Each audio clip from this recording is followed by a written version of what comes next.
Hi వర్స్ welcome to Klinkaara media. మన రామ్ చరణ్ అన్న పెద్ది కొట్టిన దెబ్బకి యూట్యూబ్ రికార్డులు అయితే షేక్ అవుతున్నాయి. సో రీసెంట్గా రిలీజ్ అయిన ఆల్ మూవీస్లో అండ్ టీజర్ గ్లిమ్స్లో ఏది ముందుందో మన పెద్ది ఎలాంటి రికార్డులు షేక్ చేసిందో మనం ఒకసారి అలా చూసేద్దాం. సో మనం డీటెయిల్గా మీకు చెప్పాలి అంటే, సో మనం ప్యారిటేజ్ చూసాం. మన నాని అన్నది ప్యారిటేజ్ వచ్చేసి 24 అవర్స్లో దాదాపు 17 మిలియన్ 12 అయితే దూసుకెళ్ళిందనమాట.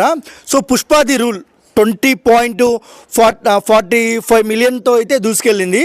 మన గుంటూరు గారం మహేష్ అన్నది 20.98 మిలియన్లో అయితే దూసుకెళ్ళింది 24 అవర్స్లో.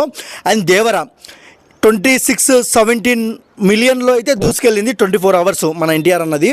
సో పెద్ది నా రామ్ చరణ్ గురించి చెప్పాల్సిన అవసరం లే. అంటే బ్యాట్తో కొట్టిన దెబ్బకి యూట్యూబ్ రికార్డులు షేక్ అవుతూ 24 అవర్స్ కాదు, జస్ట్ 21 అవర్స్లోనే 30.67 మిలియన్తో యూట్యూబ్లో అయితే దూసుకెళ్తుంది పెద్ద టీజరు. సో చాలా వరకు అయితే యూట్యూబే షేక్ అవుతుంది. ఆ లెవెల్లో అయితే గ్లిమ్స్ అయితే పరిగెడుతున్నాయి. సో రామ్ చరణ్ గురించి ఏం చెప్పాలా, ఏం చెప్పనీక లేదు. లాస్ట్ క్లైమాక్స్ షాట్లో ఇట్లా పెట్టి కొడితే ఇన్స్టా కానీ యూట్యూబ్ కానీ ట్విట్టర్ కానీ అసలు షేక్ చేసుకుంటున్నారు, షేక్ అయిపోతుంది అసలు.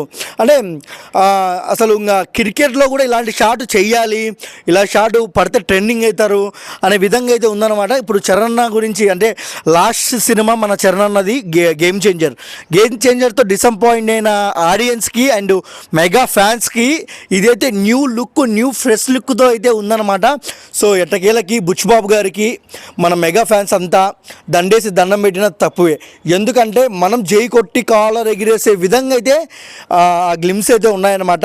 షార్ట్ గ్లిమ్స్ అని బుచ్చిబాబు గారికి పెట్టారు. అది ఫస్ట్ షార్ట్ గ్లిమ్స్ కాదు, ఫస్ట్ 6 గ్లిమ్స్ అనుకోవచ్చు. సో మీకు ఎలా అనిపించిందో కామెంట్ సెక్షన్లో కామెంట్ చేయండి. మన చరణ్ అన్న ఇంకా ఎన్ని రికార్డులు షేక్ చేస్తారో అది కూడా కామెంట్ సెక్షన్లో కామెంట్ చేయండి. అండ్ మీ చరణ్ అన్న ఫ్యాన్ అయితే జై రామ్ చరణ్ని కామెంట్ సెక్షన్లో కామెంట్ చేయండి. మా వీడియో మీకు నచ్చినట్లయితే please like, share, comment, subscribe and thank you for watching.